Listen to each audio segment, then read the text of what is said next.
Bonjour et bienvenue dans cette formation. Moi c'est Telino RTA. Aujourd'hui nous allons voir comment importer un fichier Revit ou Archicad dans SIPCAD afin de calculer très rapidement. Avant de rentrer dans le vif du sujet, abonnez-vous pour être informé des prochaines vidéos. Laissez-moi en commentaire vos questions et les parties que vous aimeriez comprendre sur SIPCAD. Pour importer un fichier Archicad dans SIPCAD, vous devez l'enregistrer sur le format IFC. Donc vous venez dans Fichier, Enregistrer sous. Et dans Type, vous choisissez IFC, entre parenthèses IFC. Vous choisissez Bureau et vous cliquez sur Enregistrer. Pour importer un fichier Revit dans SIPCAD, il faut l'enregistrer aussi sur IFC. Donc pour l'enregistrer, vous venez dans Fichier, Exporter. Ici, vous choisissez IFC. IFC, nom du fichier, vous choisissez l'emplacement où vous voulez enregistrer. Ici, on va choisir Bureau et vous cliquez sur Enregistrer. Ensuite, vous cliquez sur Exporter. Donc, le dossier va être exporté dans IFC. Pour importer un fichier Revit ou Archicad dans SIPCAD, vous devez créer un nouveau fichier. Donc, vous venez dans Nouveau, vous mettez le nom du fichier. Ici, on va l'appeler Formation. Ensuite, vous cliquez sur Accepter. Ici, importation du modèle BIM, on va cliquer sur Non. Donc, dans la fenêtre Nouvel ouvrage, nous allons cliquer sur Introduction automatique IFC. Ensuite, on clique sur Accepter. Il y a une autre fenêtre qui va s'ouvrir. On va aller chercher notre fichier. On l'avait enregistré sur le bureau, donc on vient cliquer sur Bureau. On cherche notre fichier IFC, c'est le fichier IFC qui est là. SIPCAD formation. On clique dessus. Ensuite, on clique sur Ouvrir. Le fichier est en train d'être importé.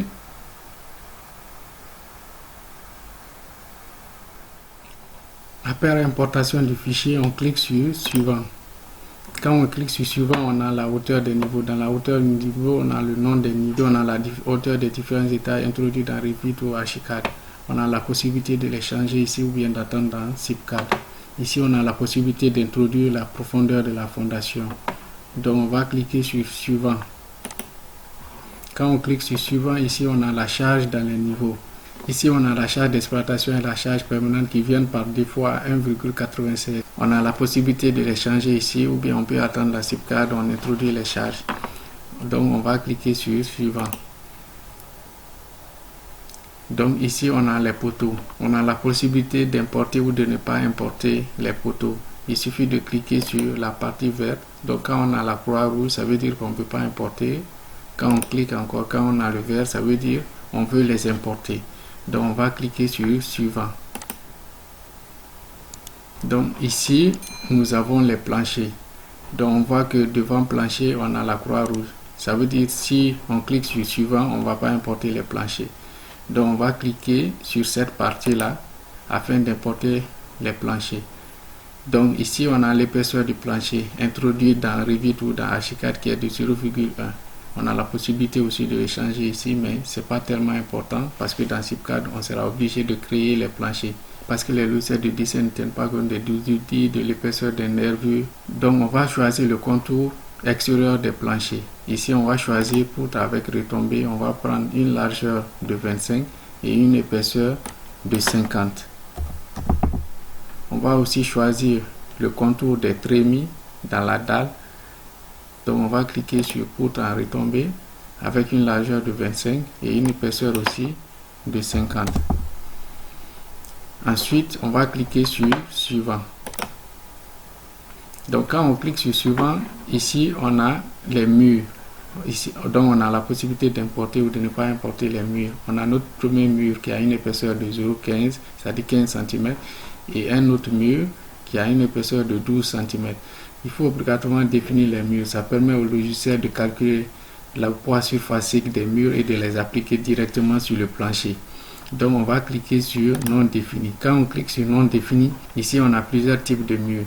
Du parois en briques céramiques, on a parois en bloc céramique, parois en bloc de béton, en béton armé, briques céramiques, ainsi de suite.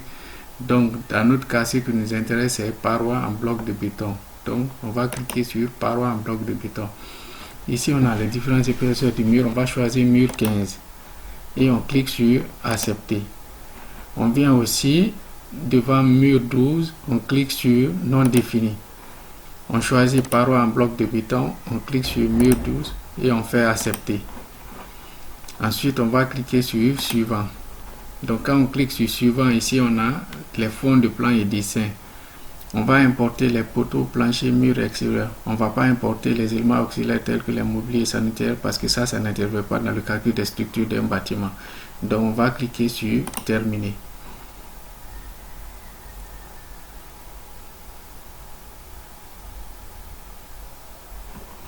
Quand on clique sur terminer, on va atterrir sur la fenêtre des données générales où on a la possibilité d'introduire les normes, d'introduire la résistance du sol, d'introduire la classe de résistance de l'acier, ainsi de suite. Donc on va cliquer sur accepter. Accepter.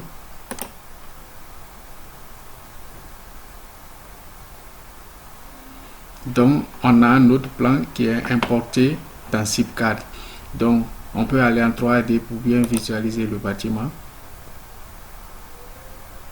Donc vous voyez les poteaux introduits et les contours de dalles qu'on a définis. Donc pour retrouver les plans, vous venez vous cliquer ici, vous allez voir tous les plans. Dans les fonds de plan, on va faire apparaître les murs de base. Donc partout où il y a un mur de base, on va cocher. Ça va nous permettre d'apparaître les murs de base sur les fonds de plan.